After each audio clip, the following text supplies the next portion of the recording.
Welcome to From the Ashes, the Dungeon Crawler Network podcast, all about Ashes of Creation by Intrepid Studios. Bear witness to the rebirth of the MMORPG genre from the ashes of an industry that has left the gamers behind. I'm Aggelos, founder of the Dungeon Crawler Network, and we are finally coming to you live from the Muddy Beer Tavern again. Been a long time since I've been here. It has. And as you can see, our crew is significantly smaller. Upgraded. Yes, upgraded. Totally. 100%. That's what it is. Sarcasm. Yeah. I miss Storms and Alpha already. I know. They must have got sick in that sewer. I'm telling you, it's been a mess. Can you blame them? I don't know. I don't. But as most of you know, it's actually been about a month since we've actually done one of these episodes. And we finally have enough news to talk about some Ashes of Creation. And obviously that voice you heard already was the one and only Mr. Crowjack. The reason they're sick, we were in that sewer. I need to be honest with you guys. I've seen some brown things floating around in the water of that sewer, and I could not tell. Were they rats? Was it sewage? I have no idea. Regardless, not sanitary work conditions. We cannot work in those conditions anymore, Ag. We need to really upgrade our spot for the dungeon crawlers, because that I'm going to go full workers union, podcasters union. That's a thing, 100%. It probably is, to be sad, but Might be. Who knows? I don't know. It's a mess. Anyway, but we got a fun show planned for you guys tonight. We got a little bit of lore on a crazy, vicious psycho bird. We got a developer diary about how properly to swing a poleaxe and how to pronounce Constantine, not Constantine. Yes. Gandalf decided to switch out his white robes for purple robes, and we've got a live stream with tons of news and a pretty cool Q&A. So we're going to jump into that. Did you like that? Gandalf in the purple robe? Yeah, good. You did. Yeah, I got you. Yeah. All right. But before we do that, I definitely got to give a shout out to Will of D's Nuts. Yes, one of our newest patrons over at patreon.com/Dungeon Crawler Network. And a shout out to his guild, Checkmate, which is an Ashes of Creation EU guild. And because I get to, shout out to Shaz as well, because Shaz is part of that guild, and Shaz is just Johnny. He's Johnny on the spot with those live stream transcripts. So thank you so much, Shaz. So Will, you get a double shout out, both for you, your guild, and also for the Ashes Post, the actual website run by Shaz. So there you go. There you go. Pretty nice. We also got a new iTunes review from Germany, actually. So that's pretty cool. This is from, I'm going to try to pronounce this. It's L-A-I-F. Not sure if that's Leaf or Leif, but we're going to go with one of those. I think Leif. 07 from Germany. Amazing podcast with 4 great hosts, excluding tonight. The unique combination of 2 IT project managers, game developer, and full-time content creator offers great insight, opinions, and a possibility for well-educated guesses what's going on behind the scenes at Intrepid Studios. As soon as the next podcast is available, I hit the play next. He smashes the play next button. And listens to it on my way to work. I enjoy the podcast a lot and helps me stay hyped for Ashes of Creation and following the news without much effort. So thank you so much, Thank you. Leif from Germany. And sorry if I mispronounced that, but hey, I did my best. All right, let's go ahead and jump right on into the news. We've got a little bit of lore on a psycho bird. They actually released a new blog post called A Fell Venture. And if I knew exactly what I was doing, there we go. Move that around. There you go. Yeah. I'm going to put the actual video up on the screen for those of you who actually want to see it or who are watching us on our YouTube channel, youtube.com/Dungeon Crawler Network. It's pretty cool. I like it. But we'll talk a little bit about this bird. The concept art versus what was actually shown. Right, this conversation. Yeah. Right. Obviously, they included a video with a speed model creation, which is pretty cool. But when I'm looking at it right now, because it's so smooth, all I think is turkey Kentucky dinner. Fried Chicken. Yeah, pretty much. Kentucky Fried Chicken. Deep fried that bad boy. Let's eat. Some of the lore actually says these things are insane and will eat you. Yes. The only thing I'm thinking of is that scene from the very first Jurassic Park with the little ones. Yes. Yes. Because they're just talking about the birds. They did a journal entry, and that's what I'm seeing with these. Oh, it's so cute. And it like bites your finger and rips you apart. Now, I really like the idea of an insane creature in a medieval fantasy kind of thing. That's kind of cool, but logically, my brain goes, survival of the fittest, nature, biology. How does a species that is insane eat, sleep, procreate, and do normal things and not just get wiped out? Just a thought. And I sort of get what they're going with. If you actually read the lore of the article, which it's pretty good. It's written as a journal entry, and I actually love when games do that. Because, how do I want to describe it? It takes the Elder Scrolls way of telling lore, which is cool, because the Elder Scrolls way of telling lore is the unreliable narrator. That's what they go with there. One of the reasons why Elder Scrolls lore feels so complex is the developers never tell you right off the bat what is actual truth and what's not. You actually have the lore told from the in-game perspectives of multiple characters, which allow their racial biases, their culture, their history to kind of color the commentary all the way through. In fact, I know it's not Ashes related, but there's only 2 gods in the entire Elder Scrolls lore that are present in every single myth among all the races, and that is some form of Akatosh and some form of Lorcan. So, so all the other gods are false gods. Gotcha. Well, it's more like some have more, some have less, you know. Yeah. But one thing that they do really well is they tell a story through journals and stuff. And sometimes it's wrong, like intentionally wrong, but it's told because it's the unreliable narrator telling you the story. And in this particular case, we have what I would assume is a creature that, due to whatever destroyed Vera in the first place, got corrupted by the same magic that made the furries. I mean, the Tolnar. Can I say, if you're not watching the YouTube video, go and check it out, podcast listeners. The live sculpting of this creature is really fascinating to watch. From the perspective of somebody, I'm not a modeler, I'm not a game designer, and seeing this firsthand is really, really cool. The amount of skill, that's not denying that at all. I think the most I've ever made in Blender, they're using ZBrush, but Blender's like a free version of ZBrush, not near as... I think the most I've ever made modeling was I made a replica of the Sims green diamond, and I made it rotate, and that was my animation. It was terrible, but that was the first thing I did. I made the Sims triangle, and I made it rotate and do the little bouncy. It's like clay sculpting, but it is so much more intricate. It's crazy. I'm always impressed when I see people actually using digital pads to draw and to sculpt. Because I feel like without the physical connection, how are they able to do it as well? Like practice. With anything with practice, right? Oh, yeah. It's just, for me, I've tried it. Like, you know, I've done stuff in you know, the different modeling software. But, of course, it never lines up right for me. I'm like, my hand's telling to do something, but on paper it looks better. Obviously, you have to adjust.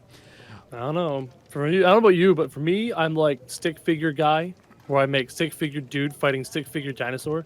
being chased by stick figure like aliens and stuff. That is the extent of my visual art skills. This to me is just fascinating. It's so good. It's really good. And I do appreciate, I love whenever they do speed paints or speed anything at this point. So, yeah. The one complaint I do have about it is if you look at the live image, which we don't actually have up on the screen, but that's okay. We'll have a link in the description below. And of course there will be the option for you to see it, from that link. The concept art shows feathers that seem to have more presence to it than the finished 3D model. Right. Now, actually, is it a quote-unquote finished 3D model? I mean, we're going to talk about the live stream, and I actually liked what Michael Bacon actually said was it's never finished until launch, and then, because it's an MMO, it's still not finished at that point. You're right. There could be changes, but from what was shown, the thing I'm not real fond of is the feathers. They actually look more like penguin feathers, like really small and streamlined, and even the wings, I feel like there should be the big flight feathers, but they're not really present. It's not a flighted bird. Maybe it is a flightless bird. Well, I'm sure it probably is at this point. The wings look considerably. Looks like a dodo bird shape. It does. You know what I mean? Like it just waddles on the ground and kind of flaps his wings and like floats for a bit. Right, but even birds, I know what you're going at. I know what you're trying to say. Yeah, it just doesn't feel like it has enough mass. It feels too streamlined. Maybe it is a bit of a water bird. Who knows what happened to it at this point? Who knows? Okay, so now let's say they were going for a flying bird, and that's how they designed it. I guess from a designing standpoint, it's easier to have feathers that aren't so large and don't require physics when they're flying around and flapping, and individual feathers moving, all that kind of stuff. Yeah. This might be a bit easier to create, a bit easier to animate, a bit easier to, et cetera, et cetera, et cetera. I'm hoping that's not the case. Maybe it is a water bird. That thing looks like it's about to dive into the ocean and just snap up a fish with those jaws. If they weren't using a macaw, if they were using something more along the lines of a pelican, like a demon pelican, it would make more sense. Yeah. But I don't know. The bird doesn't look like it can fly. It looks like a land bird. The wings are way too small for it to fly at this point. And just it's hunched over kind of nature. It looks like a dodo bird. Yeah. Oh, it definitely does. But that's my only real complaint with it. I kind of wish they would have added just... ESO did this, where the armor felt painted on. Yep. I feel like the feathers feel painted on. There's not substance to them. Yep. And you can tell they actually did substance, because if you look at the top of the head, they have those little feathers right at the top of the head. Those have substance. They're sticking out. I just wish they would have done a little bit more. And hey, who knows? They may actually go back and edit it up. But still, creepy demon bird. The only thing that was running through my head right now is the Ace Ventura. Die, devil bird! Oh, yeah, I got you. Yeah, there you go. All right. Moving on to the next bit of news. We do have a new developer diary. And this one was actually pretty neat because once again, I do love the dev diaries, and I'll have that playing in the background for those of you who are watching us on youtube.com/Dungeon Crawler Network so you can see this. This actually features the senior animation artist, Brad Constantine? Yeah, Tyne. That's how he pronounced it. I even put a phonic in there, but even I'm questioning how I wrote it down. The video is neat, obviously, talking about how they're rigging. Again, going back to the same thing we saw before, you're going to see them doing the skeletal rigging for the models. Yeah. This is what I've been wanting to see from them. Show me this kind of next step from concept art to modeling, right? Right. More proof that they're building, they're working, they're designing. There's actually some working going on behind the scenes. This is what we want to see. I just like seeing they're playing with the griffin. And no, it's really neat how they're animating, and the actual way he's talking about the animation and how you have to animate in a game design perspective versus he brought up the idea of modeling for Toy Story 4. There we go. And animating for those, you're doing it from a single angle perspective, whereas in this case, you have to do the model from all the different areas. Right, because when you're doing a movie, you know where your camera's going to be. You know where your perspective is. You know where you can cheat, because you don't have to render things that aren't in camera view. But like you said, MMO 360, all degrees, everything has to be spotless and spot on. Just as you said that all I saw was the bear butt. It's moving around. Oh, man. I like that they're showing the point of the weapon as well. And this is something they talked about, adding weight to their attacks. How do you feel about the current way they're doing the attack, just from like the video they showed? It's so hard to make a decision on that until I can taste it and have it in my hands and feel how much weight there is. Because the only way to have weight is to have a pause, right? Your attack lands like an animation lock. An animation lock of sorts where you can't do anything for 0.2 of a second, 0.3 of a second, half a second, however they tweak it. It really depends on how long that is. Again, in specifically the Castle Siege and the Battle Royale, where there's headshot damage, if you are locked for too long, you are a sitting duck. So that's really gonna have to be tested with nightfall bows and bows of miasma in the game. Right? In the MMORPG, if they don't do the headshot way, they're still talking about that, it's not so important. But in a Battle Royale, animation locks might get you dead. We'll have to test that and see how that goes. Now, will it make the melee feel better? Hell yeah. It'll make it feel a lot better. Not so... It felt like I had a pool noodle in my hand, and my buddy had a pool noodle in his hand, and we're just like walking around smacking each other with pool noodles. That's what playing the Battle Royale felt like for melee. There was no knowing whether you hit the opponent aside from a sound effect, and it was just like you're strafing back and forth, you're walking forward and back, uninhibited, wielding giant great swords and great axes as if they're pool noodles. So it'll feel better, but will it be balanced with the range capabilities of a Battle Royale and a Castle Siege? If I'm attacking as a melee guy in a castle, there's an archer up there, and I'm in an animation lock, he's just going to headshot me from above. We'll have to wait and see. Yeah, but I don't know. I'd make an argument in real that life it's that not makes bad. sense. Yeah, it does. I mean, some of these weapons, going back to talking about the weapons that they had, I would love to see where their inspiration for a lot of these styles are, I guess, or whatever you really want to call it, because I feel like they're not taking like HEMA or anything of the like modern martial arts when it comes to this. They're kind of going sort of fantasy with it.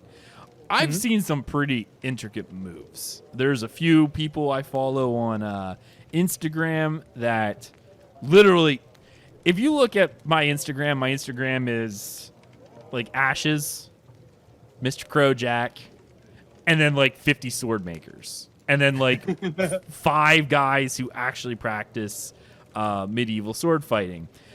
And there's some pretty complicated moves that they've animated. But everything I'm seeing here feels like it's too much. It's high fantasy. This game has been slated as a high fantasy MMORPG.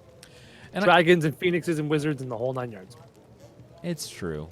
I don't know. Like, are they trying to follow something, or are they trying just to make it cool? Again, look cool. Make it's fantasy. Make it look cool. Wizards and stuff.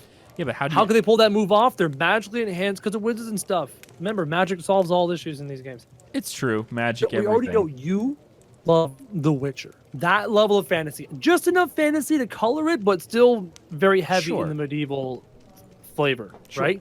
Yeah. You're like medieval chocolate with a little bit of fantasy sprinkle. Just a dash of fantasy sprinkle on top. That's how you like your stuff. Yep.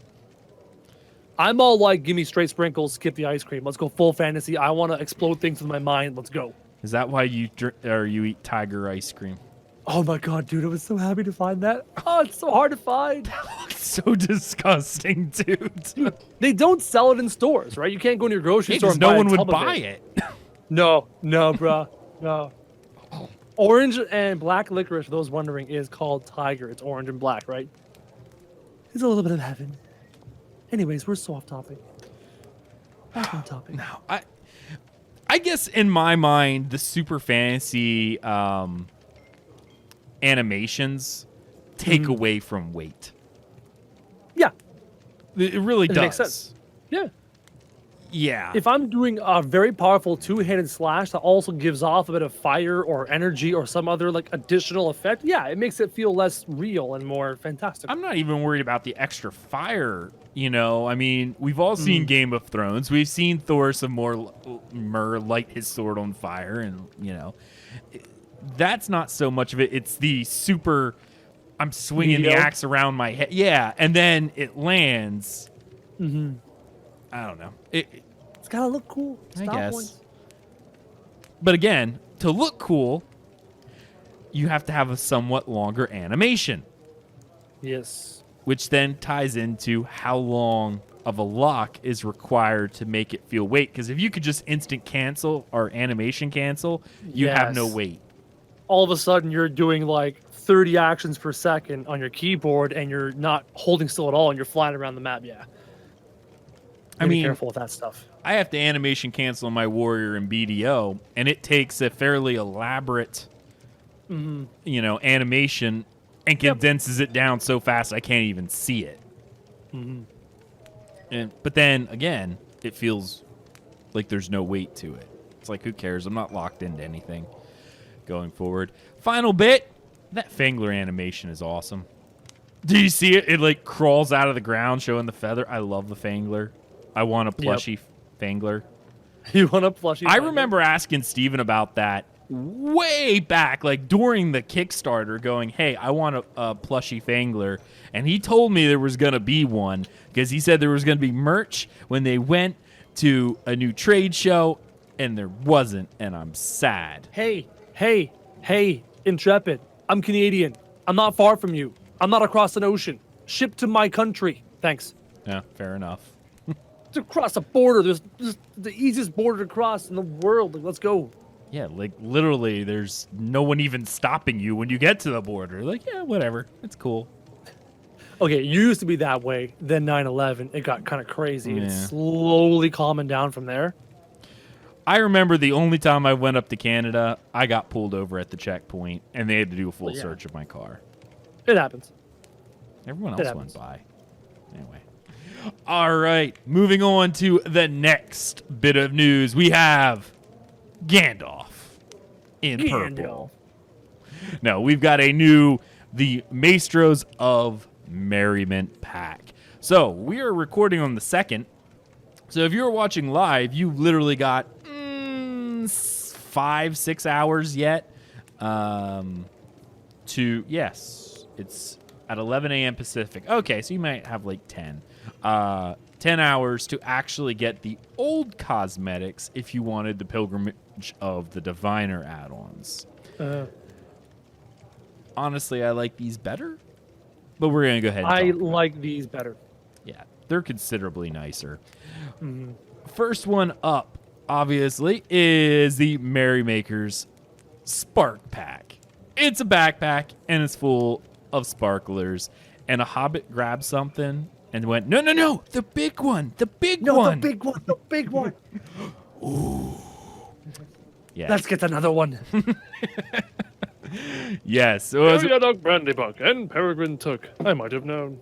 Sorry, let's go. I knew this show was going to be great. Yes. If you didn't know, Mr. Crowjack and I are huge Lord of the Rings fans. Huge. I've got like a bunch of Lord of the Rings swords behind this green screen here on the wall, hanging out. I'll randomly make movie comments in his streams just to see if he picks up. Not do it. It's like he says anything involving Lord of the Rings, I'm triggered and I have to respond and start quoting. It's like a call to action. It is. I can't stop. It absolutely has to happen. Anyway, a great merrymaker is never caught unprepared, but but it never hurts to keep a bag of fiery flare on hand to burn away the monotony of everyday tribulations. I'm picturing a crafter, a short dwarven crafter, or if they had give us halflings one day, awesome, wearing this and then having a belt. And then remember how they demonstrated that on your belt you could have like all sorts of like little attachments and these things hanging off. And he just like head to toe covered in stuff poking out from every single thing. And he's like, yeah, I'm a crafter. Well, I can tell. Just look at you, I can tell. Yes. I do like this. I don't know. Yeah, it's cool. It's chill. I love the little buckle. I love the patterning in the leather, the detail. Now, again, how we saw with the bird when it got to being a model and it lost a bit of detail, I'm hoping some of these finer things make it into the model. Right. Same. All right. Next up, we've got Dobby. I thought you died. Oh, Dobby, you put on so much weight. Oh. Dobby, after Dobby got free, when he was given his sock, he went on a binge. Dobby went to Vegas. Dobby dropped some cash, and Dobby lived the good life for a little while. Dobby needs to get on some, get in some ketosis or something, because He needs to get on the treadmill. He needs Rocky's trainer to put him back into shape. we've got the troll of joyous artillery.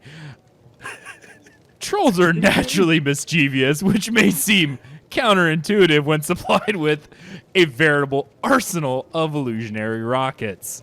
Many are nevertheless indispensable during a performance and are simply happy to be part of the fun. Okay. What was that name again? This is the troll of joyous artillery. I almost want to buy this damn thing because I want to own a troll of joyous artillery. He's gleefully smiling as he's launching things at his enemies. It's just, I love it. Normally, the flavor text on these things never really gets me. Whoever wrote it this month is just tickling my funny bone with their just random comments. So that's going to be your mini pet for this week. And of course is this little fat Dobby looking troll for our podcast listeners who has fistfuls of fireworks in each hand. I wonder if they're going to animate it where like he'll walk around and like drop one and it like goes off. Yes. Oh, that'd be sweet. See, if they really wanted to like sell cosmetics, like really wanted to, they should include in the store their thoughts of what they could do with the cosmetics once they're actually rendered. Like they could write beneath this thing, we're thinking about making it launching fireworks at random as a pet. Yeah. That kind of stuff. That'll really help entice people. I really want this because of that effect. And that's one thing we'll get into when we talk about the live stream. They showed us the courier pet and some of the animations, like it running, it rolling after you. You're right. If that would have been the out of character response of what we're planning for animations, that probably would have sold it more than the Twitch chat at that time were freaking out, asking how to buy it, where to buy it, only to get really upset when they were informed this is a previous pet you can't get anymore. Yes, indeed. I see our chat room likes it too. Everyone thinks this is a fun one and really cute. So, but yeah, I think I bought did I buy that? I don't think I did, but I think Alpha Soul did. If Ashes had the manpower and could get ahead on their funnel, their treadmill of stuff, and give us rough animations and rough ideas for what these things are doing the day they release them into the store for that month, I think they would increase their sales by like a lot. Oh, I definitely agree with that. The next one on here, we got the Cinderhorn steer. This thing is like a demon cow. This thing's sweet. Yeah. This is definitely high fantasy, right? It is.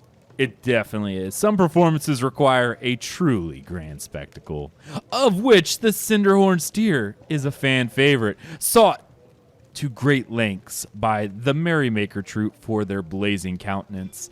They are trained to participate in the troupe's more explosive displays, much to the raunchous cheers of the crowd.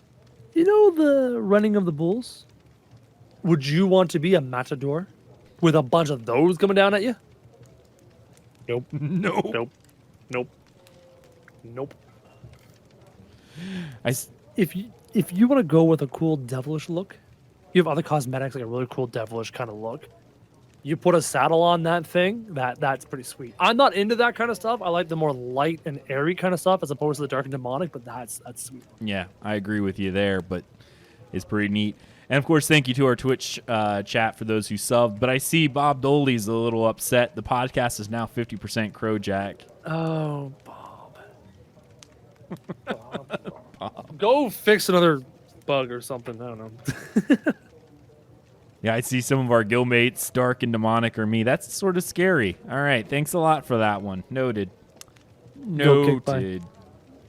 Moving on to the next one, Gandalf decided he really wanted to, I guess, lighten up his attitude, I guess. Yeah. I don't know. The Mantle of the Merrymaker. Please tell me this costume comes with that epic beard. I hope so. I feel like it needs to. This is your traditional fantasy. This is nice. This is very nice. I do like this. Yeah, this one's it's pretty. Again, it's a standard wizard robe. The sweeping, spacious scarlet garb is synonymous with the Merrymaker troop, and every pocket is packed to the brim with arcane effects and fantastical illusions. Where the troop goes, wonderment follows in their wake. Again, this would be an awesome thing if they let us know if it had effects. Yes. Yes. Right from the get-go. Not just like retconning them in after the fact. That'd be good information. It would be. It's still pretty neat. I actually really do like it, and I would almost buy this if I actually made wizard characters. I'm never going to make a wizard character. I never do. Not in any MMO I've played, so I'm not about to get this one. I'm always a fighter character, so it's how it goes. I'm actually curious about this next one because this is sort of weird. This is your boat cosmetic, and it is the Wonder Wisp. This boat is lit. Literally. Literally. The sails actually appear to be on fire? On LSD level fire, but yes, fire. I don't even know how best to describe this ship. This ship... It has 2 sails. It Yeah. seems to be quite massive. It does, but it actually kind of reminds me of those Korean ships. Mm-hmm. Because it looks like it's made of shields. It looks like it has Viking shields, but it's more flat and squarish. Yep.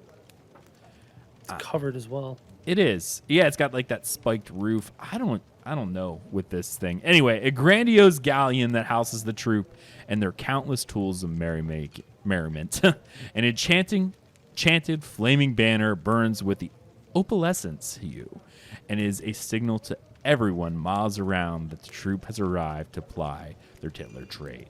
So here's the problem. If it really glows that much, I don't think I want this.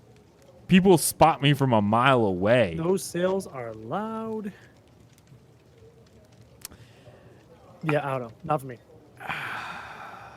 The other issue I sort of have is how the flame effect works. I guess we'll have to see when they make the ships. Yep. When you're doing a... How do I want to say this? When you're doing a ship battle, are you going to be able to determine which ships are on fire because they're this or on fire because they're attacked? There should not be an attack in the game that lights a ship on fire the colors of the rainbow. You know what I mean? Right. Maybe. Who knows? Anyway, there's your ship. I don't even know how to pronounce this next one, but this is actually your freehold appearance. I don't know who would even want a freehold like this unless there's a buff to it. The Odeon of Sorcerer's Awe. Essentially, it's a half arena, but it's a stage. The stage is in the front. You have your seating. Okay, let's get real. Is this going to take up my entire freehold? Probably. Look at the scale of that.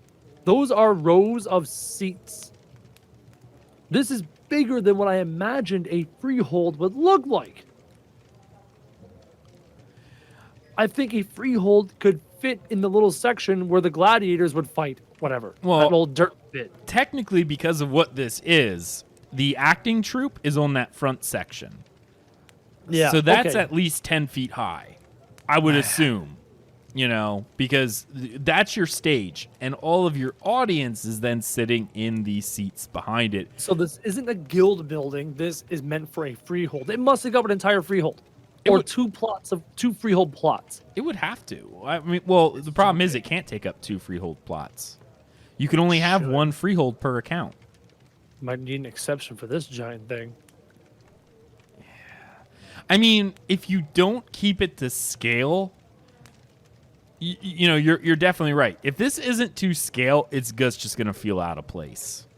So what do? Shrink it down to fit on 1/4 of a freehold? Then how do you use it? You activate it and you go into an alternate dimension, and everyone goes in the alternate dimension and sits in the thing and then pops out again. I don't know. This doesn't make a whole lot of sense to me. And I see people talking about placeable morale boost building for Mayor. This can't be a freehold. It's definitely a freehold. They don't sell things in the store that can be used on a citywide scale. Everything. Yeah, no, that they don't do that. Nope. It's definitely freehold. I honestly think it would take Tiers of freehold. Interesting. Possibly. Okay, if they do tiered 3 or freeholds, then yeah, maybe that is the case. But scale is definitely important. And I know there's actually one of these very specific things in ESO. If you ever go and play the Somerset expansion, there is an acting troupe there, and they have one of these, and it's big. It's real big. A flea circus? No, it's not a flea circus. Yeah, because you probably wouldn't want fleas. They're corrupted by magic. They're demon fleas. You just get away from them. Actually, I thought demon fleas were in Morrowind because they were 12 stories high. Anyway, all right. Probably. Yeah. All right. That is the Maestros of Merriment pack. That, of course, is all pre-orders that are done this month. We'll have something from there. And if you've bought something already, you can then do add-ons from the store. So that will be available until, as I have to scroll all the way back up to the top of the list, will be available until August 7th. So... now I just have to decide whether or not I want Fat Dobby. I really kind of want Fat Dobby. Dude, he's a joyous artillery troll.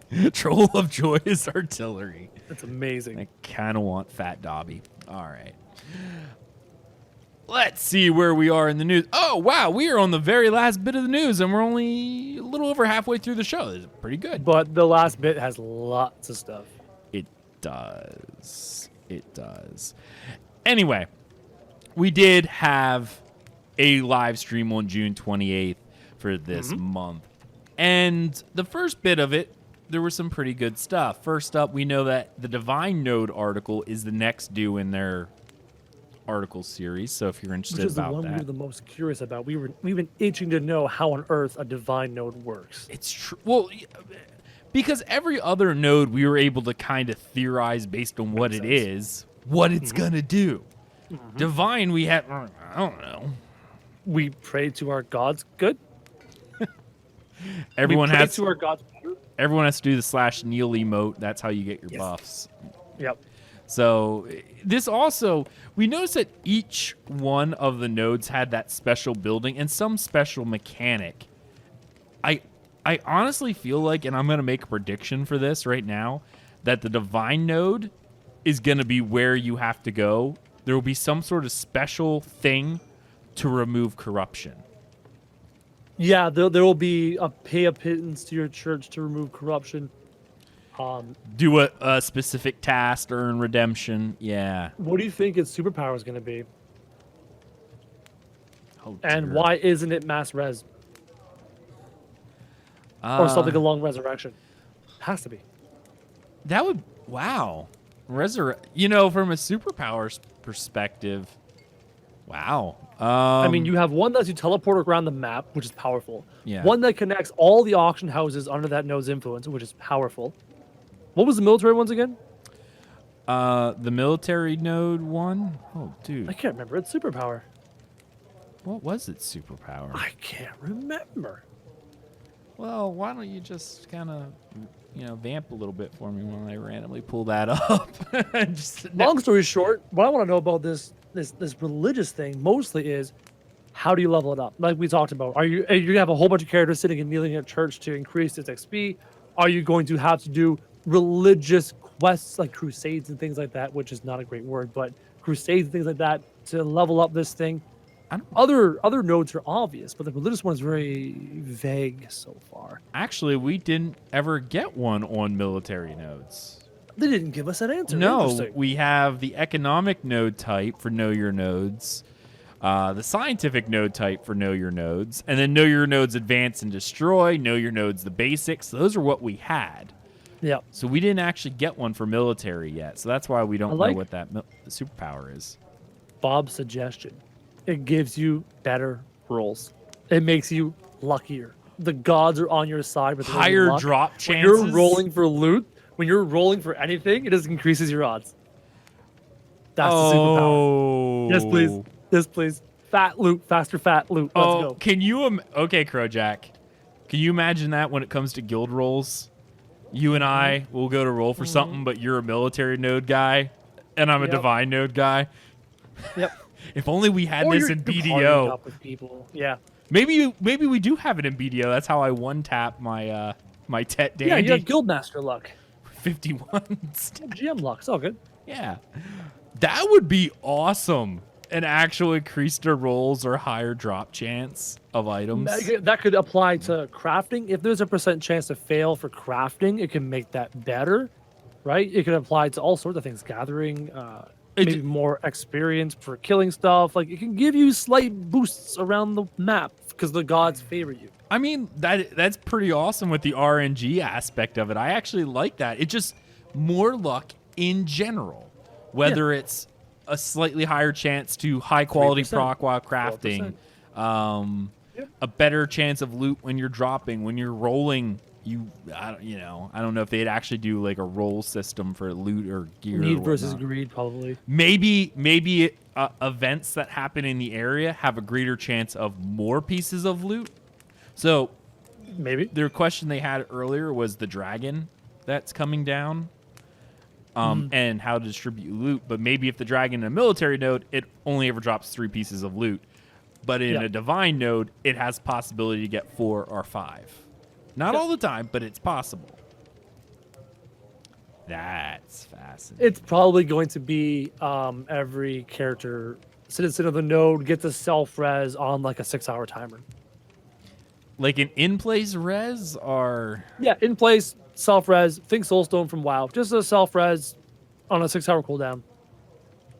Just God gives you a res as opposed to going back to a graveyard or something. Just boop, pop it. You give it 12-hour cooldown, whatever. Just whatever you want to do. Yeah. That's my gut of what they're going to do for the superpower. I could see a mass res too. Like a guild mass res? Yeah, well, not even a guild mass res, but like say it's a party, like you can mass res up to 8 people or up to so many people. Yeah. But again, 12 hours, whatever. That you could use it. I guess that would be sort of an issue if it were it'll probably put a debuff on you. Because I was like, any person could use it. But I'm like, if you had a 40-man raid and each person had a 12-hour, we wiped. Let's res again. But on the flip side, the scientific node lets you move an entire army of people from one part of the node of influence to the other part of the zone of influence in a matter of like instantaneously. That's pretty darn powerful, right?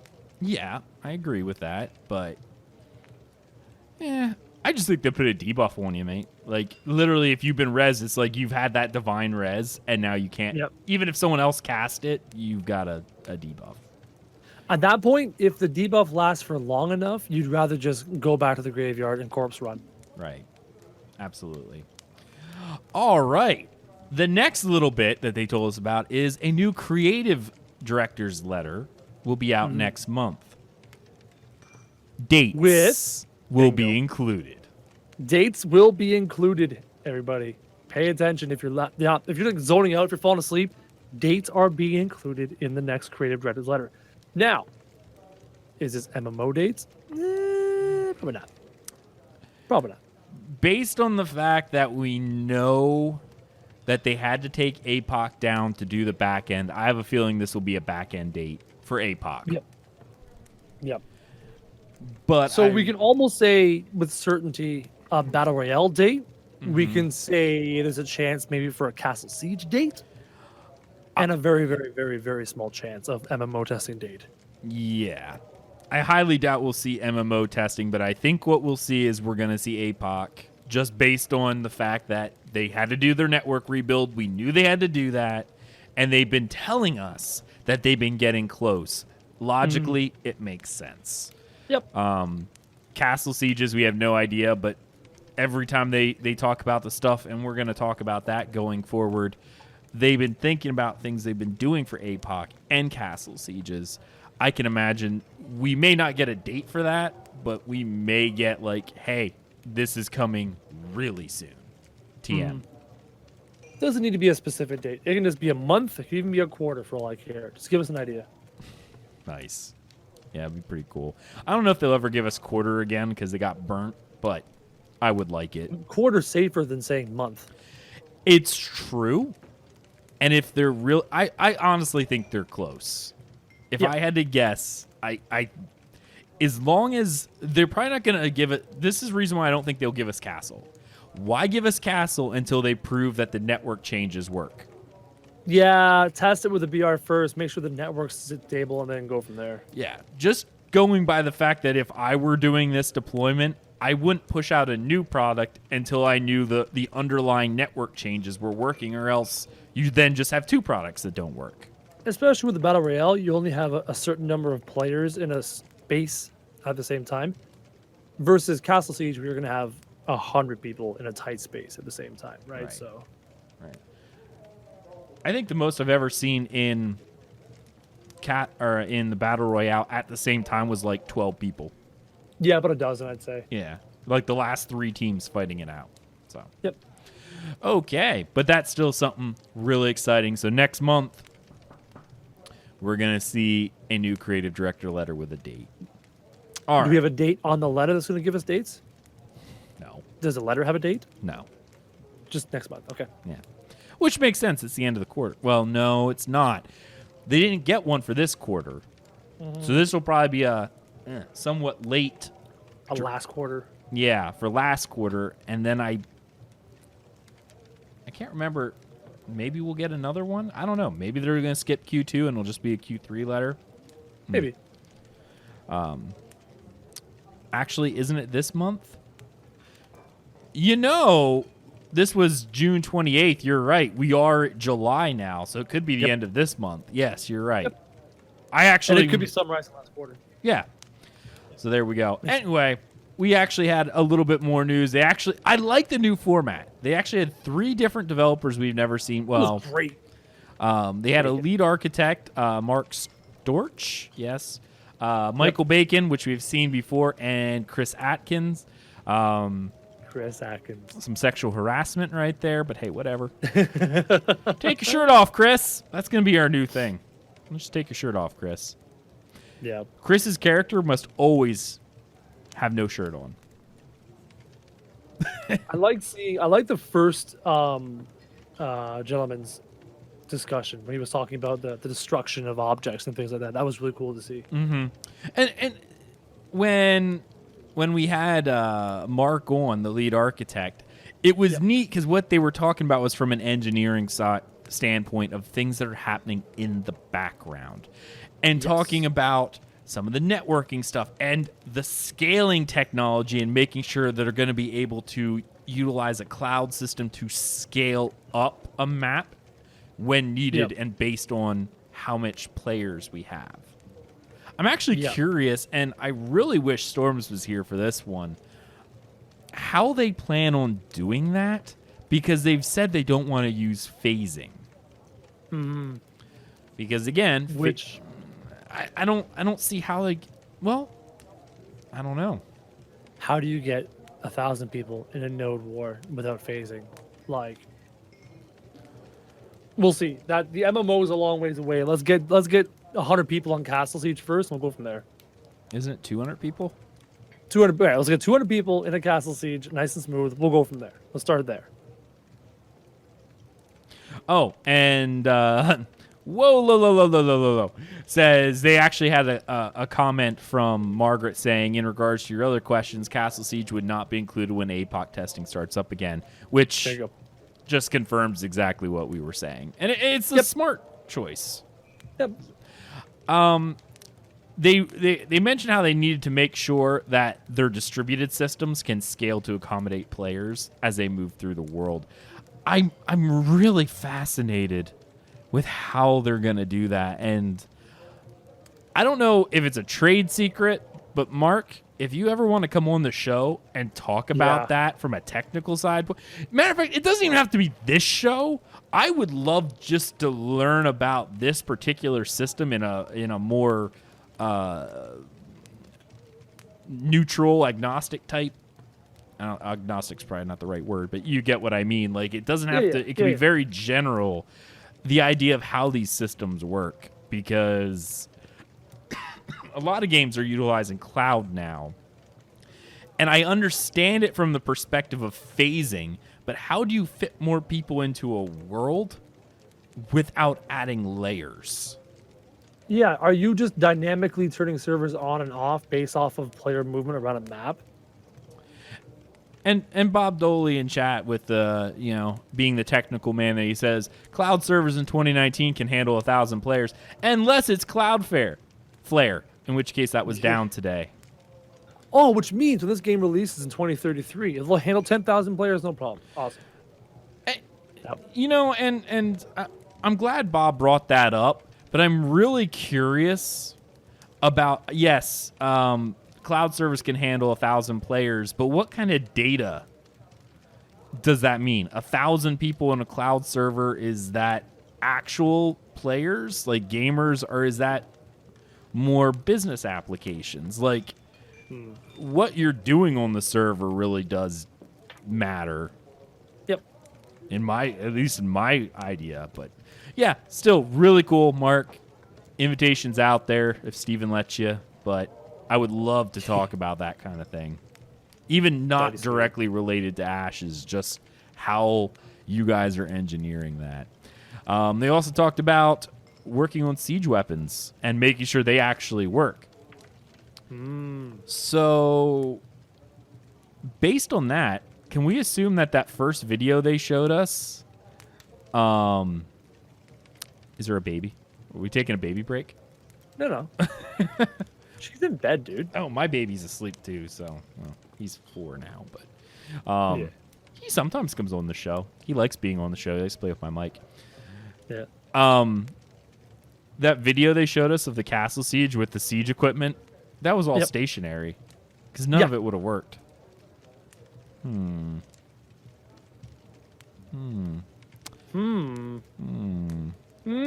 Just a model dropped in. So they're trying to make sure all that stuff works. So pretty neat. Anyway, that was pretty awesome. Next up, we had a design team with Garrett Fern, the senior game designer. He was on there to talk about data analysis and how they learned about action melee and action range combat and Apocalypse. I'm trying to remember exact. They were talking about more destruction-related mechanics. Clearly, yes. Was this where they were showing that video of the multiple different objects being destroyed and breaking apart? That's fun. It was. That's very, very fun. Again, that leads us to believe that Castle Siege is still not ready to be out, because you need that sort of level. Yep. And I want to see that stuff in APOC. I want a potion launcher or room of things and just watch them with things explode in a shard of stuff. I mean, technically within APOC, you can destroy things now. It's just unsatisfying. It just disappears. The wall disappears. Yeah. No, I want to see the chairs go flying in 17 pieces. And when I swing my sword, I'm fighting inside of a library. I want to cut the bookshelf in half as I'm slicing at a guy. Like, come on, that'd be sweet. Be pretty cool. Awesome. If they can keep server performance comfortable with that kind of stuff, if they can optimize it right. Well, one of the reasons that ESO developed the game the way it did, where walls all break at specific points, was for performance. They couldn't have it break randomly just due to the fact that the server load was too much. And I keep having to remove my cat.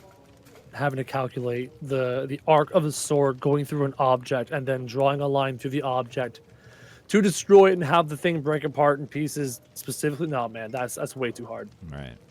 That's way too hard. And just for those of you who are here live, twitch.tv/Dungeon Crawler Network, this podcast is probably going to go a little longer than an hour, which is fine because we haven't done one. So there will be no post-show due to the fact that this will be a slightly longer show because we still got a good bit to talk about and we don't want to cut it short. Nope. We had a month with no news. We finally have stuff to talk about. We're going to go with a slightly longer show. Yep. They are also working on abilities for all 64 classes. I hate the word 64 classes or the phrase because there's not, but there is, but there's not. You're a ranger with different flavors of ranger. You're a warrior with different flavors of warrior. That fire arrow on your ranger is always fire arrow, and not fire as in it's lit on fire. I mean like pew pew. Yeah, you're still shooting an arrow. It might be a different kind of arrow. Changes based on what it does. If you're a ranger priest, maybe the arrow heals instead of does damage, you know? Or... So the reason why we keep saying 64 classes is they named them all. The second they named them all, it made them all unique. And everyone's like, oh, we have 64 classes because they're all differently named. You've got the Dreadnought. You've got the blah, blah, blah. It's not quite 64 classes. I really hope they make this decision, but given the fact they've already been delayed, I highly doubt they will. Obviously, I shouldn't say a good number, there's only a handful, but a couple people in our guild are playing Final Fantasy XIV with Shadowbringers.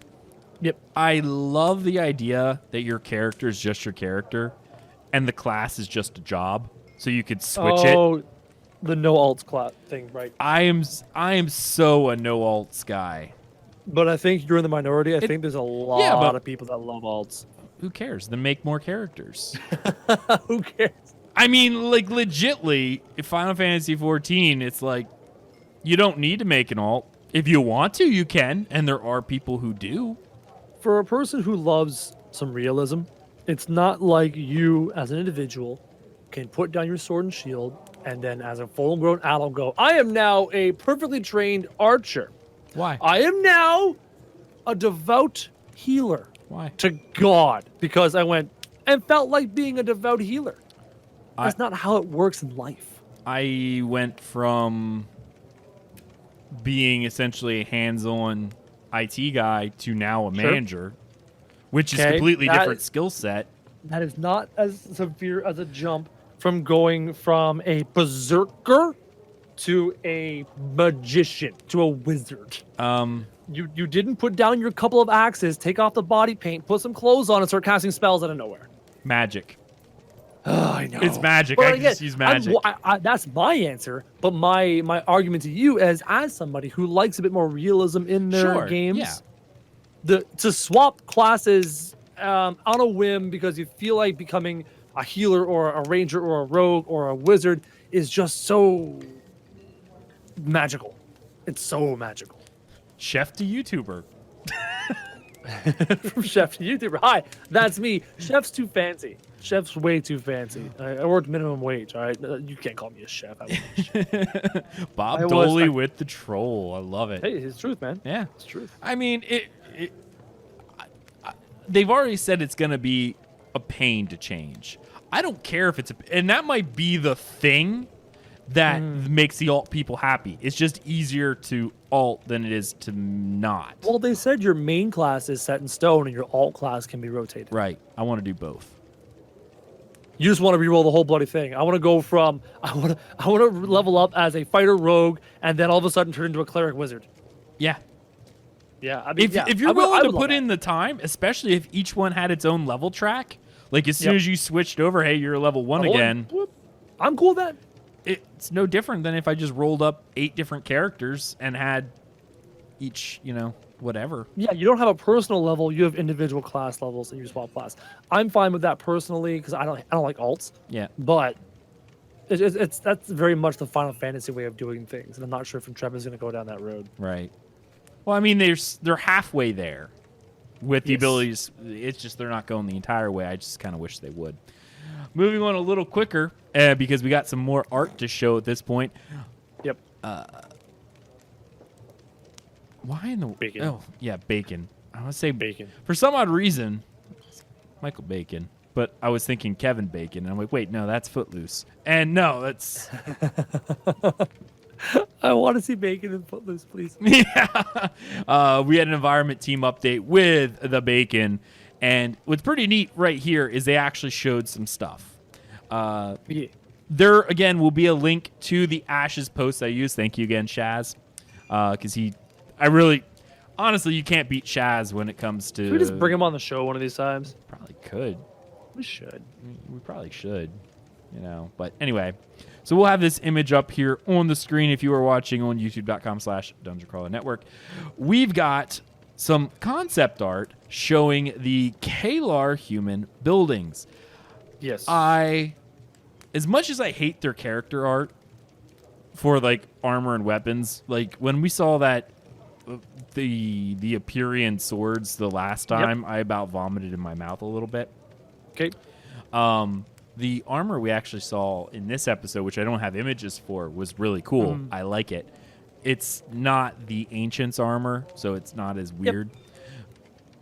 Their buildings have always been stellar, though. Like, I've never had any issue with any building they've ever presented. Could slap this into the freaking medieval times of our modern world, and it would not look out of place. To a certain extent, there is some very...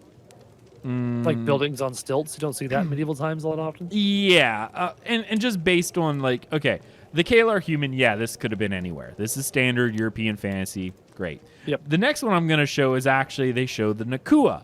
The Nakua are the Polynesian dwarves, and if you're looking at these things right now, these things are awesome. They are built. They're sweet. They're intricate.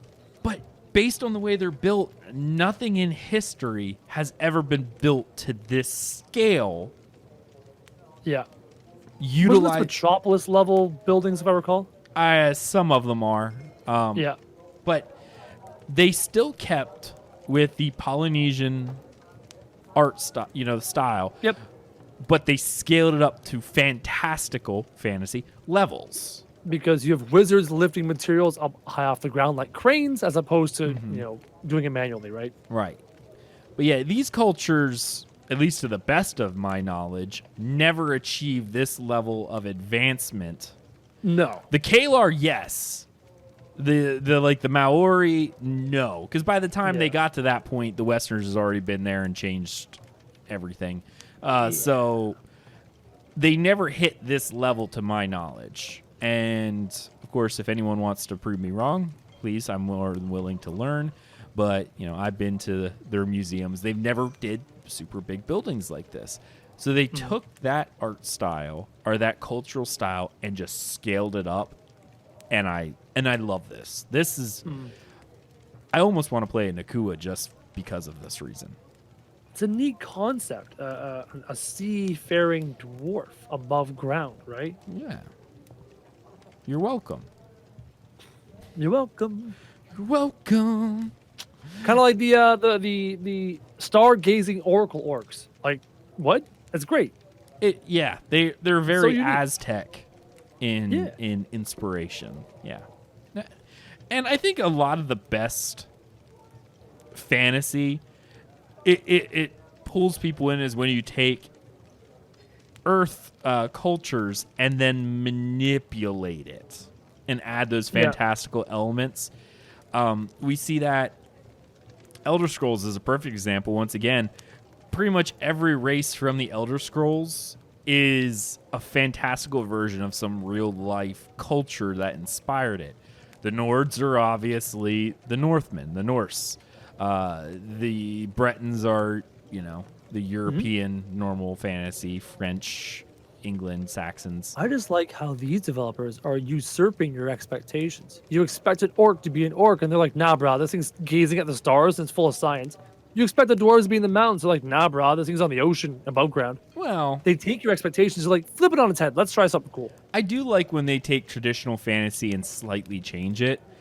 The slight changes are normal, though. We see it all the time. This is full on, like, yeah, whatever you expected, it's not the same anymore. Yeah, but yet they're still keeping that fantasy because you Yes. have the two races. You have the stereotypical Tolkien-esque dwarves. You do? With the Dunes and Kill, or that's what they're called.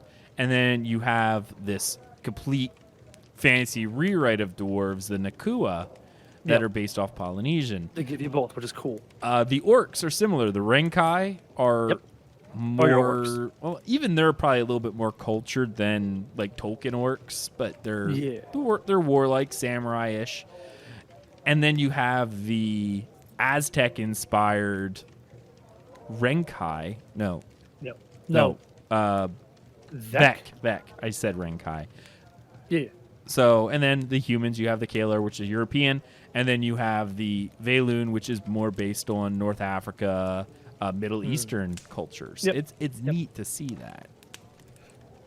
The final thing, which is not concept art, was actually some signs and windows and fun things like that Bacon brought up, and that'll be here on the image again in the news post.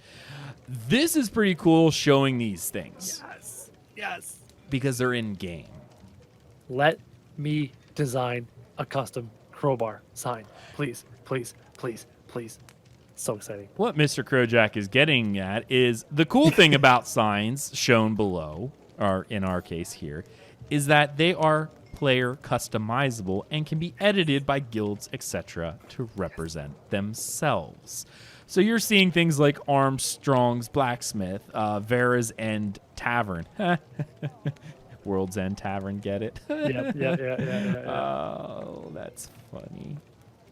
Bistro. Yeah.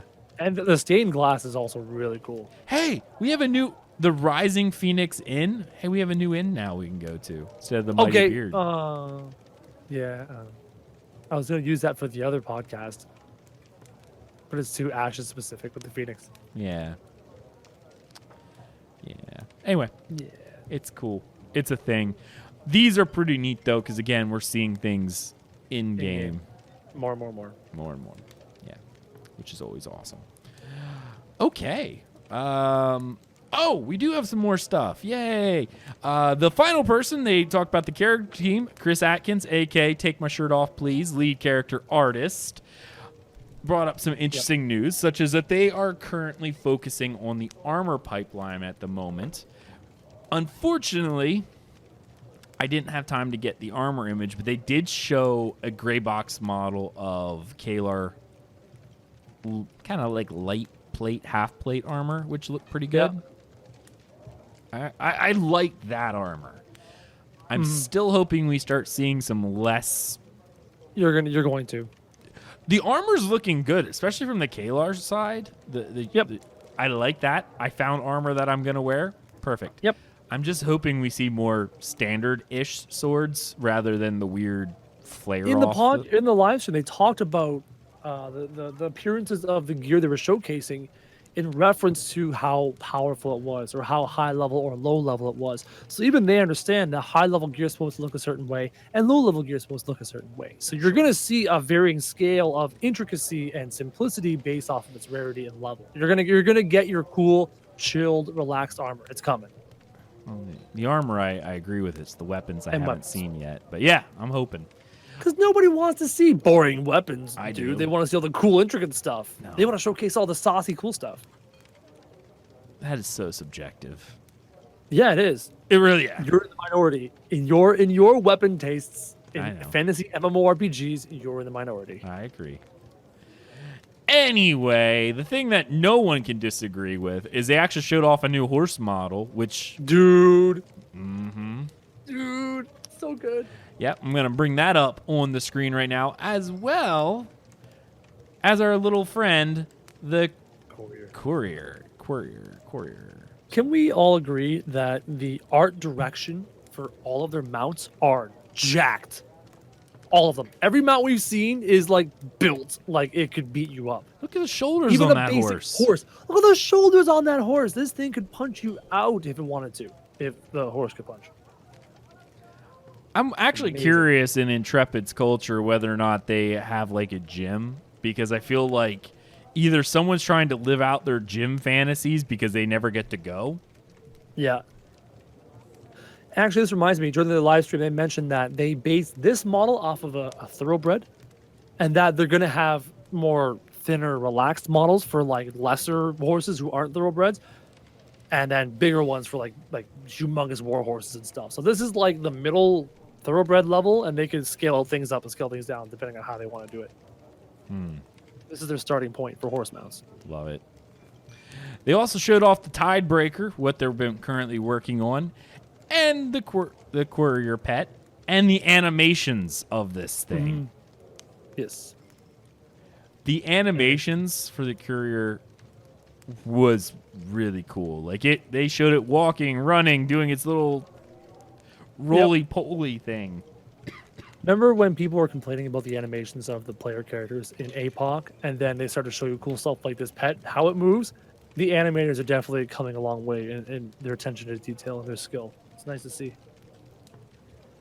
Yeah. No, it is cool. And this obviously was met with so many oohs and ahs. Yep. And then some disappointment when people realize they can't buy it anymore. Yeah. Again, if they could just get ahead of the game and give us 3D renders and stuff of the stuff in the store when it's in the store. Yeah. If they can get ahead of the game. I don't know if they'll ever get to that point. No, they're doing monthly cosmetics. Yeah. The manpower is needed elsewhere. You know what I mean? Right. But still, very cool. And that was the new section of the live stream when they bring people on. Really did enjoy that.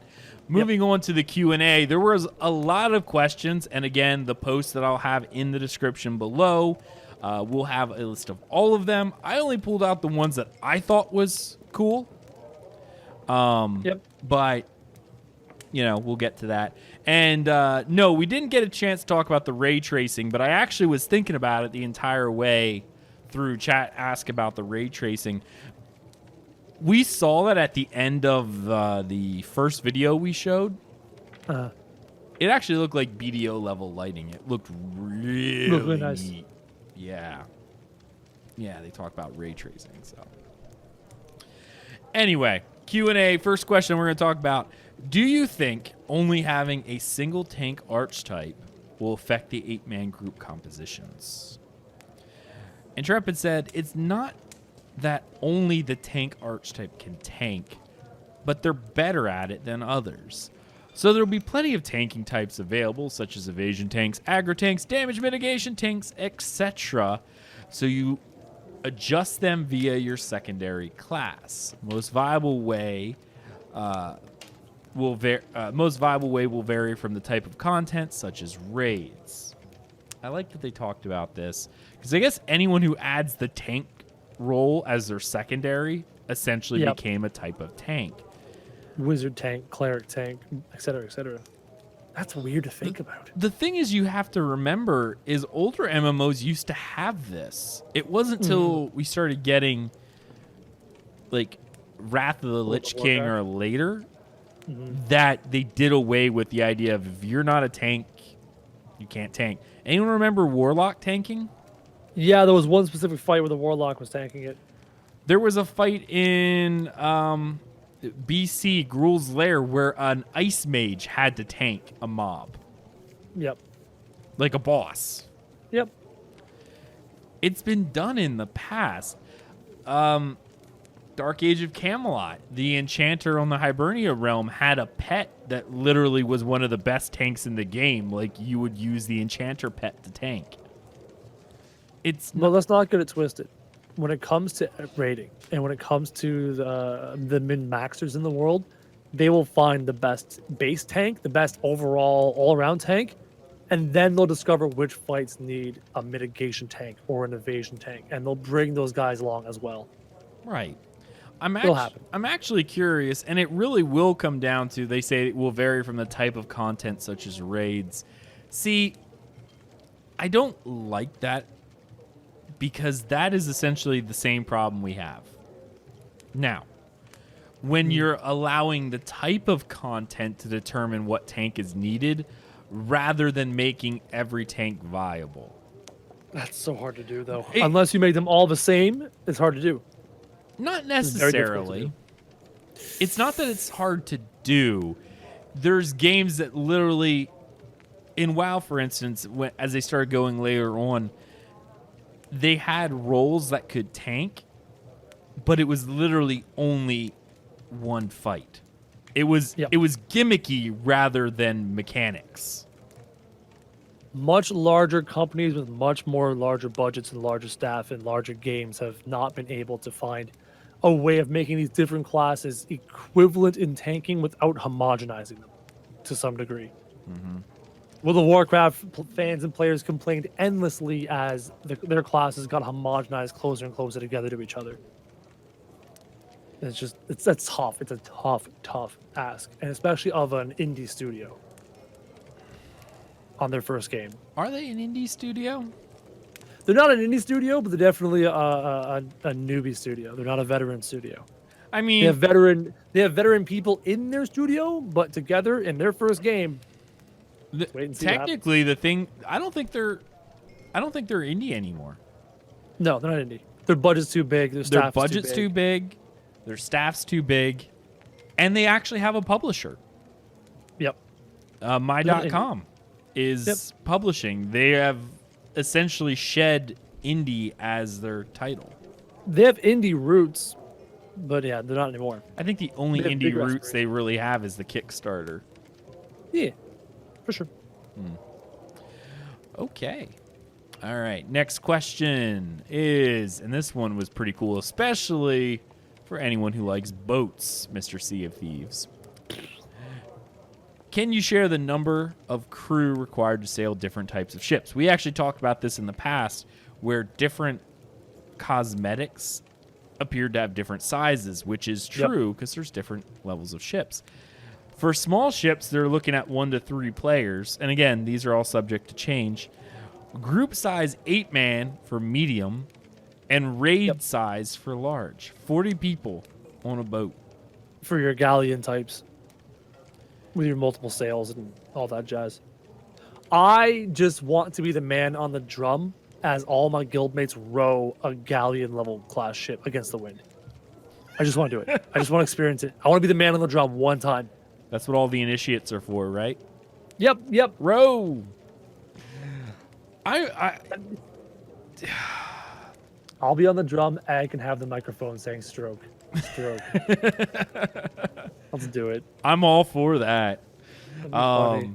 Battles at seas are going to be massive.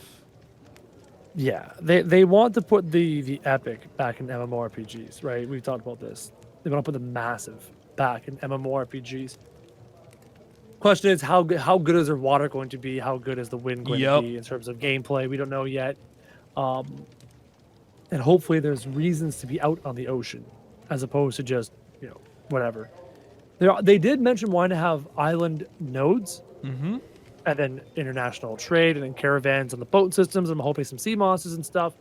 So it'll be good to go. BDO has some, there's trade in BDO. Now, again, you can't take it in Ashes. You could.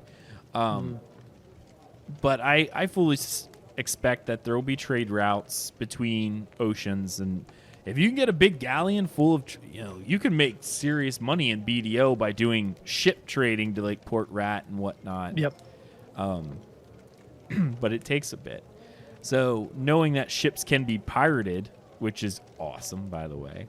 Yes. I don't know. At some point, I'm going to have to get Jalon on here at some point and just talk about boats or make a level 1 character in Arcage and make him take me out in a boat so I can experience Arcage's naval side. Yep. Because I'd like to see what they're doing. But BDO is also doing their high sea expansion, so I'm really curious to see, as we've said before, BDO really kind of set a certain level for what a game should be in terms of systems. Their sailing was never great, but we'll have to see what it's like post the great expanse or great expansion that they're doing. Yep.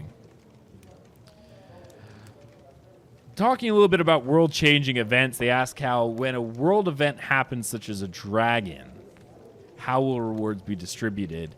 And they said that all these events are going to be open world, and we want to ensure that the drops are given to everyone. So there will be some RNG involved in that. There will be quests involved with them. And while everyone will have a reason to be there, the legendary gear, etc., will be finite and will depend on participation. Yeah. Think about world bosses and other MMOs. Everyone shows up. They all smack it. And then only certain people got the loot. Then you have World of Warcraft. Eventually, they're like, all right, personal loot's a thing. So now everyone has a % chance at loot, but more often than not, you're not going to get anything. It's just a random chance. I don't know how Intrepid is going to do it. Part of what they say here sounds like personal loot. Part of what they say sounds like it's not personal loot. I don't know how they're going to tackle world bosses or big bosses and rewards. And the thing is, world events and stuff aren't new. No.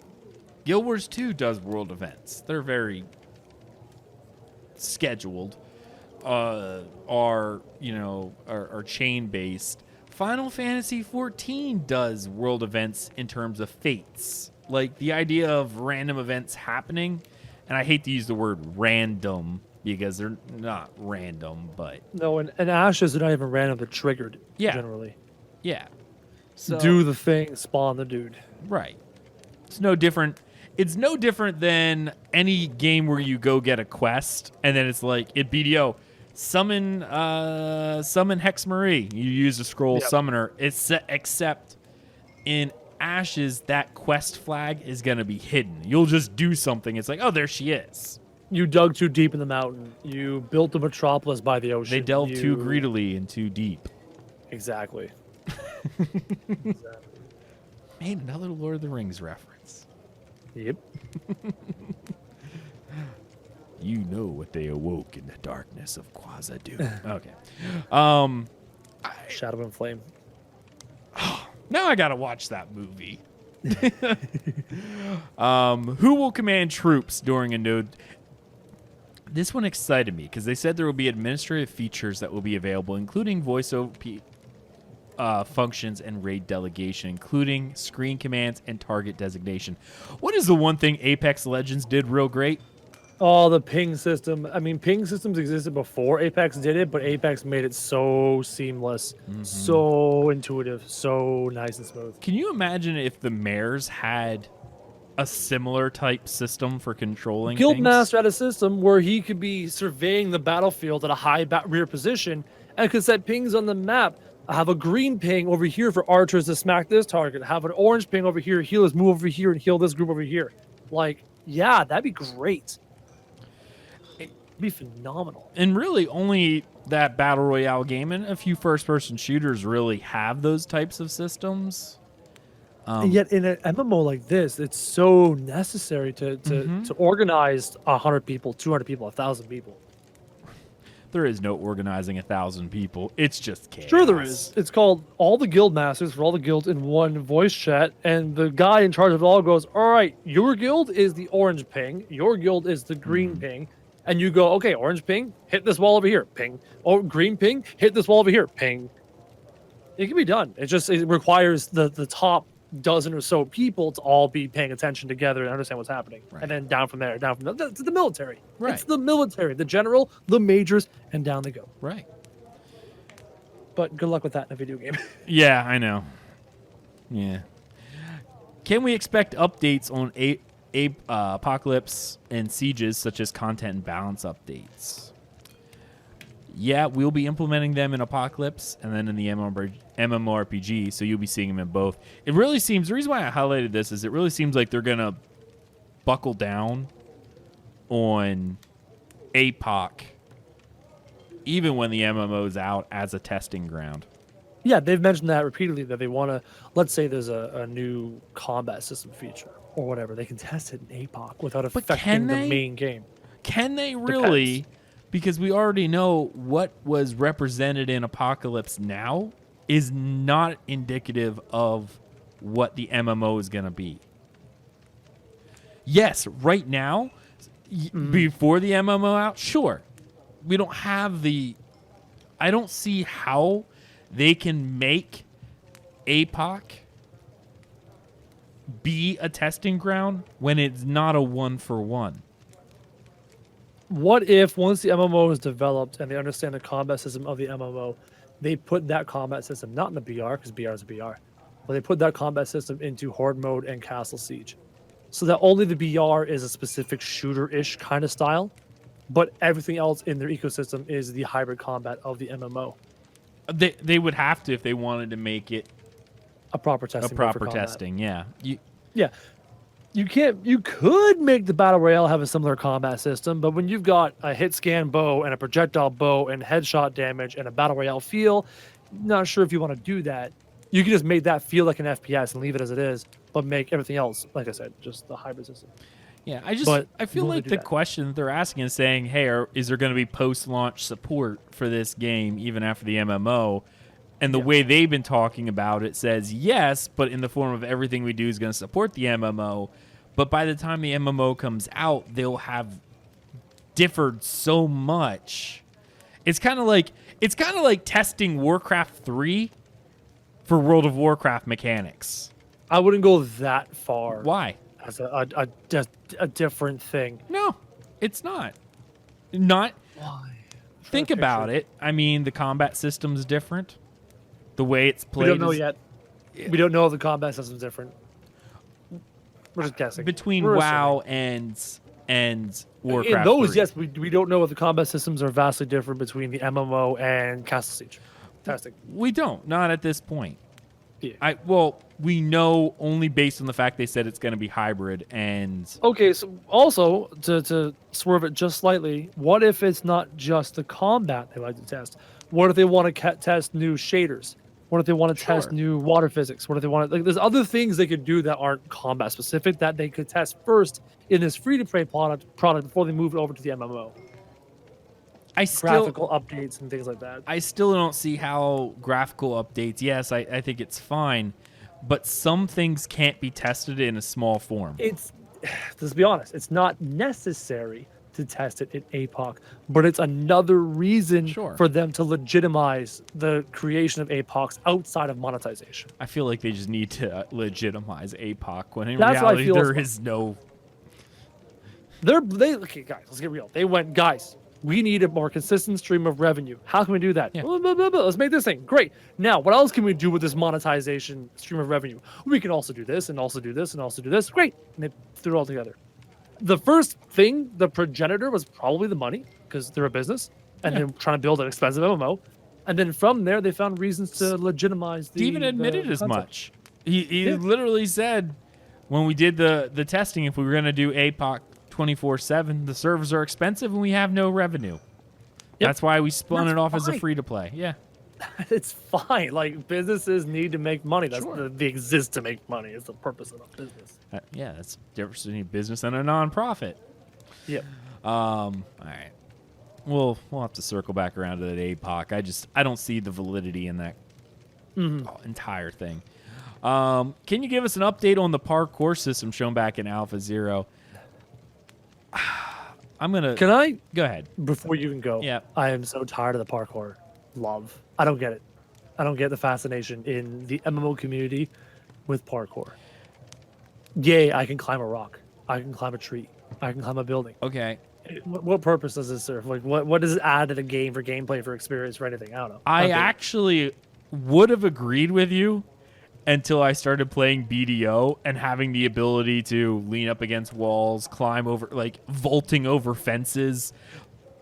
Those are things that kind of add to an immersion of the world, and to a certain element can add a tactical advantage if you're able Possibly, BDO's climbing feels clunky. Like, I'm walking along. I stop dead in my tracks, turn to face the wall, and do this weird climbing thing. It's not very fluid.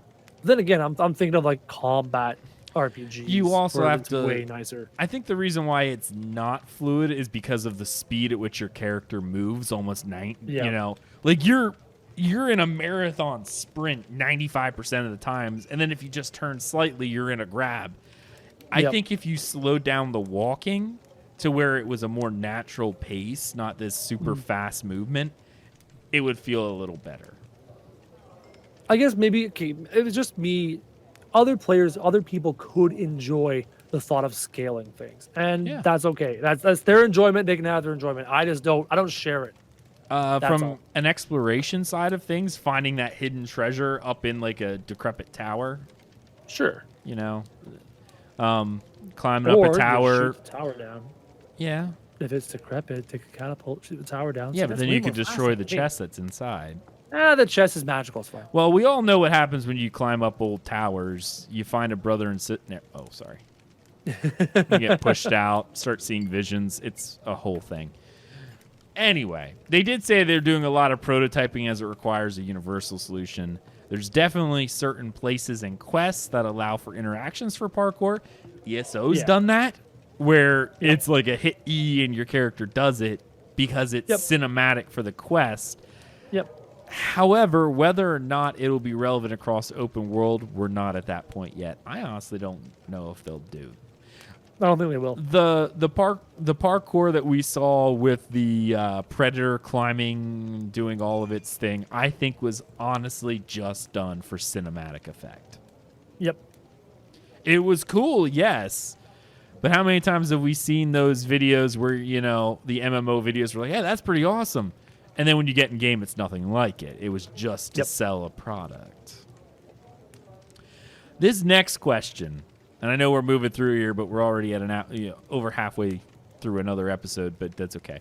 We only have a handful of these to go, and we're not doing a post show.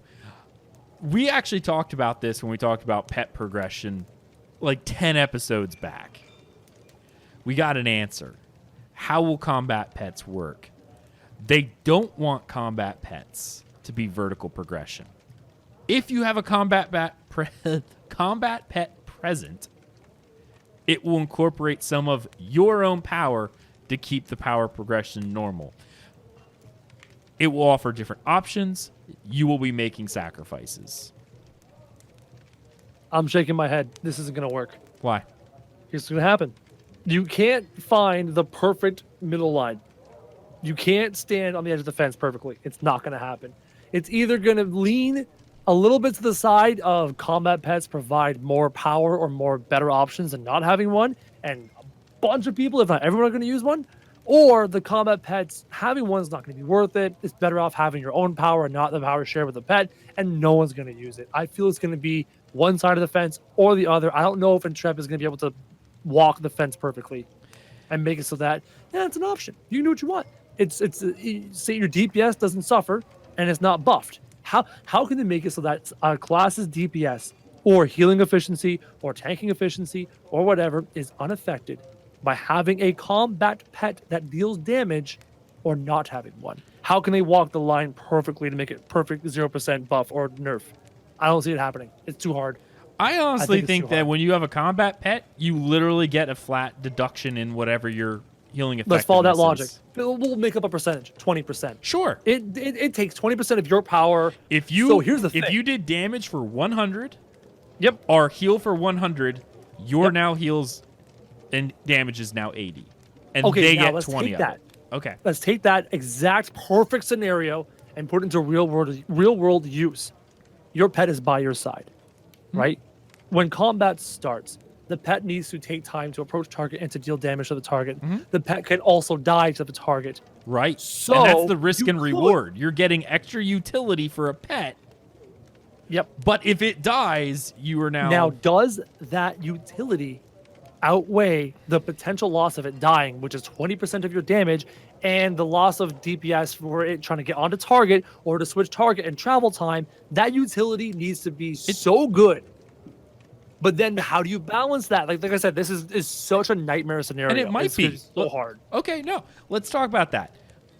World of Warcraft is an example. We don't have a shaman for bloodlust. Well, if the hunter uses a very specific pet, you get Okay. bloodlust. Okay. Now, that makes the pet necessary. Not optional, necessary. No, the and now we're optional- arguing. Now we're leading the other direction where people want to have combat pets, and everyone's got different combat pets for different buffs. See that perfect balance where you're down the middle? I think it's impossible. But it is optional. The option Not in point a is raid. whether... Bloodlust is an optional in the raid. Okay, no, but the option is, do I bring the shaman or do I bring the hunter?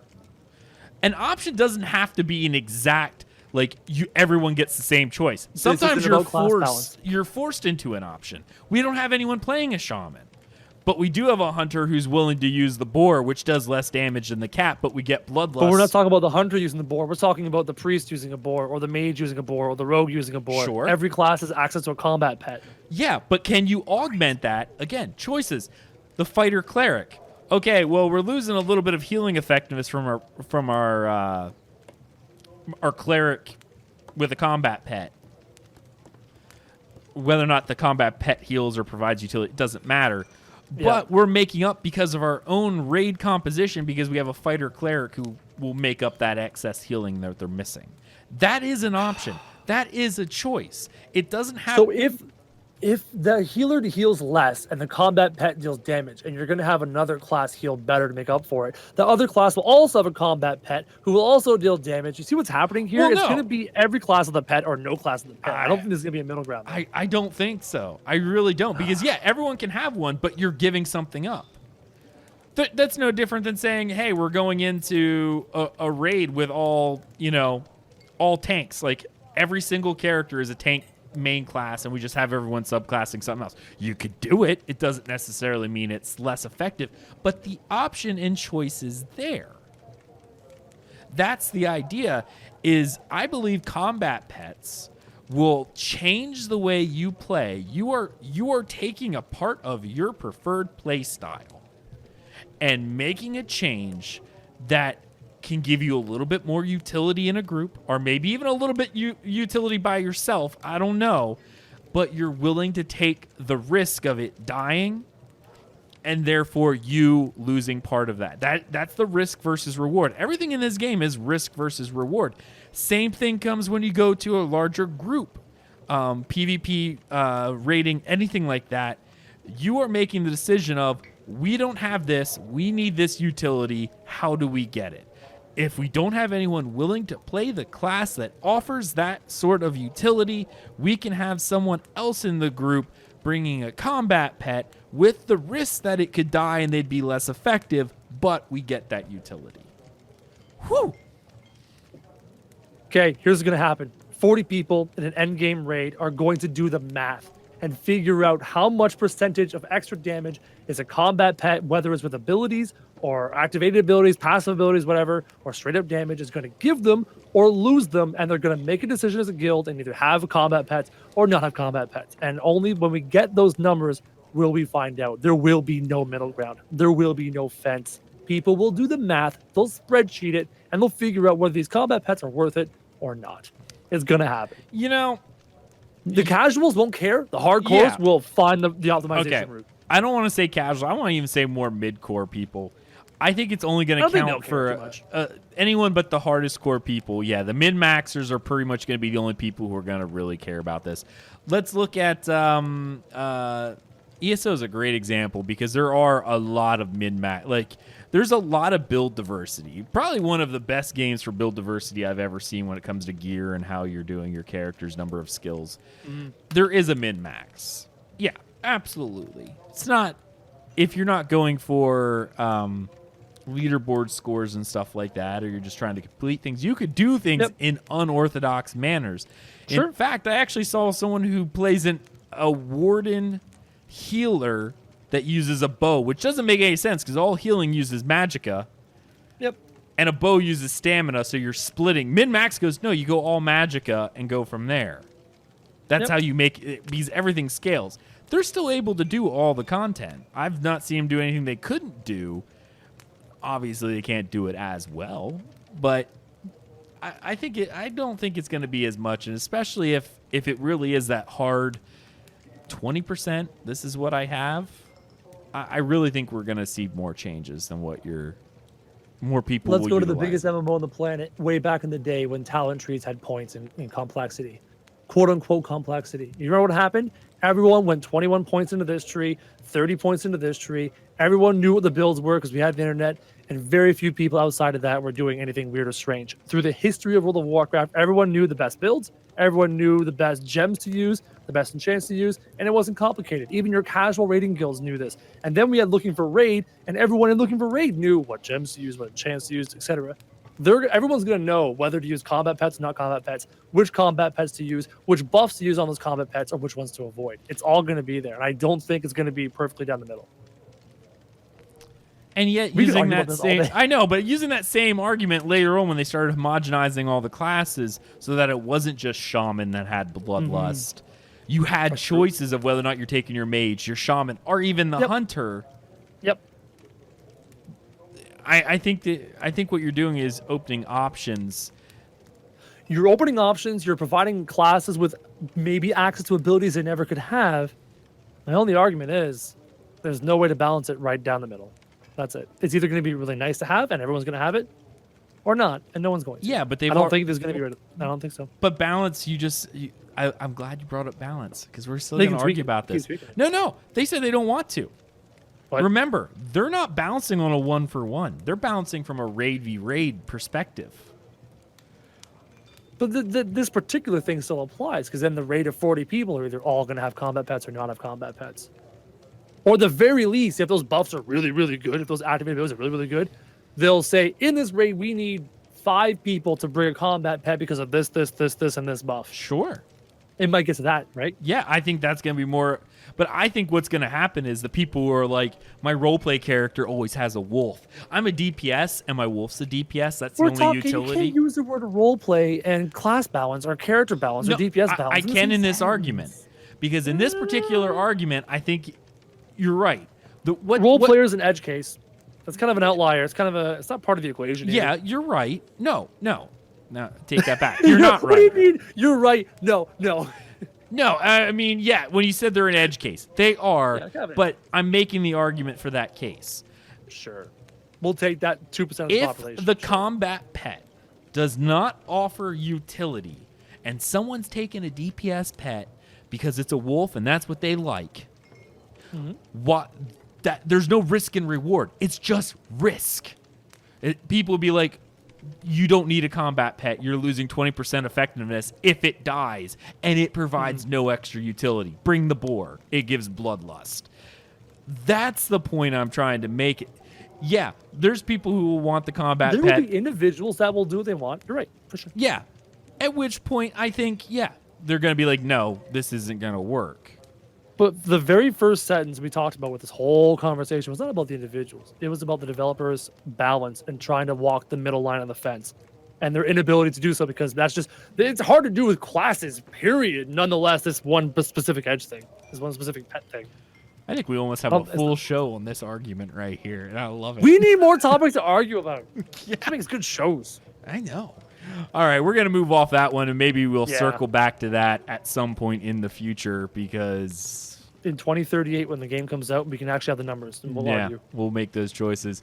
They talked about guild size, and they said that if you went with a max guild size, it was 300, but you'd be giving up points. They actually asked the reverse. What is the cap if you max out all the skills? And again, numbers are up for fine-tuning. But it gives us a ballpark, and they're saying a guild will only be 30 to 50 people if you want to max out all the skills in the game. Basically a raid size. Yeah. Your raid, maybe some extras. So you have 40 people in a raid, and then maybe 10 extras, right, that can sub in. And there is your optimized full guild passive buffs and no increased size at all. Just boom, your perfect little tight-knit raid thing. And that's kind of cool. Yeah. I like that. I do. Looks like we're splitting our guild into several sections. Like I said, off the air, for those of you who want to be part of the guild, here's the plan, okay? Guilds can have an alliance of 4 guilds in an alliance. We're going to have 3 guilds filled with like 900 people, and you're going to be the Zerglings. And then we're going to have the officers in the tight-knit guild of 40 people. The cool kids club. With all the buffs. The cool kids club with all the buffs. Yeah. And we're going to run the show. That's right. I'm kidding. Am I kidding? That's the question. Well, we have to actually get in the game and take a look at the buffs and see if it's worth it. Yeah. If they're just like piddly side buffs, then who really cares? Well, it's kind of like the BDO buffs. A buff that gives you an extra 5% chance for knowledge. Whoop-de-doo. I'll get it eventually. 5% more damage? It might be worth it. Well, they did. That's where you got the APs. Those were the necessary. The APs. You got those. And then you're looking at the ones where it's like, who cares? Could you metagame it and like have a 100-person guild and hit all the necessary buffs and skip some other ones and find a good balance there? Maybe. We'll have to wait and see the trees. Yeah. Well, can't wait for that testing. I'm telling you what. Ugh. Talking about mayors. They want to know if there's a way to remove a mayor once they're elected into power. Damn it. Because once a mayor is elected, they serve out their term. Yeah. And there's no way to remove mayors. No, they didn't want to do that. They wanted you if you elected Crojack and he's funneling all of the tax money into the crowbar. Yes. Embezzlement to my own private business, 100%. Yeah.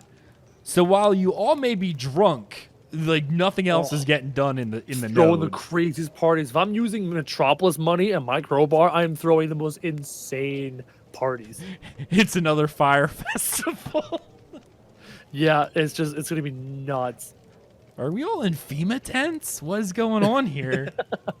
Because of course housing is over anyway. I don't know. But yeah, there's no way to actually remove a bad mayor other than burning the place to the ground. See, my boy Bob in the chat is saying, elect Crojack? I'm never that drunk. See, here's the thing. Who says it's an election? Who says it's not trial by combat in a military metropolis? See, Bob would just want to roll the merchant one and buy his way to mayorship because that's how the merchants do it. Who's got the bigger coin purse? That's actually the way I think I want to go. Yeah, Bob wants to go full merchant. He just wants to own all the things. Yeah, I'm a big money maker in games. So Yep. yeah. Yep. Last question, and this is one that we could probably do a whole show on by ourselves. Yeah, this is interesting. And we may use this later as something to talk about. We don't know. How many guilds will there be in one node, and does it depend on the node level? Get ready for this. Any number of guilds can be in a node. However, patron guilds will be a max of 3 in a node. 1 starting at town, 2 at city, and 3 at metropolis. And Aggelos, what could a patron guild of a node be? That is a great question. That's a great question. And one that now I am intrigued by. Is this the first time we heard of this concept of a guild being a quote-unquote patron of a node? I've never heard of this before. This is the first time I've ever heard of it because when people have been asking, how can a guild control a node? Steven's been always, a guild doesn't control a node.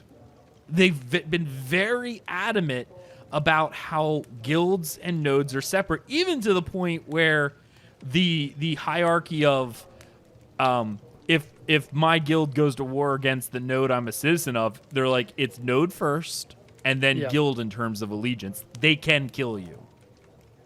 Maybe they realize that people have a lot of allegiance to their guilds and they want to encourage guilds to be active members of a node and of citizenship by allowing this patronness that maybe it gives you some perks. Maybe it gives you some power in the political system of the city, some sway, some say. Who knows? We don't know.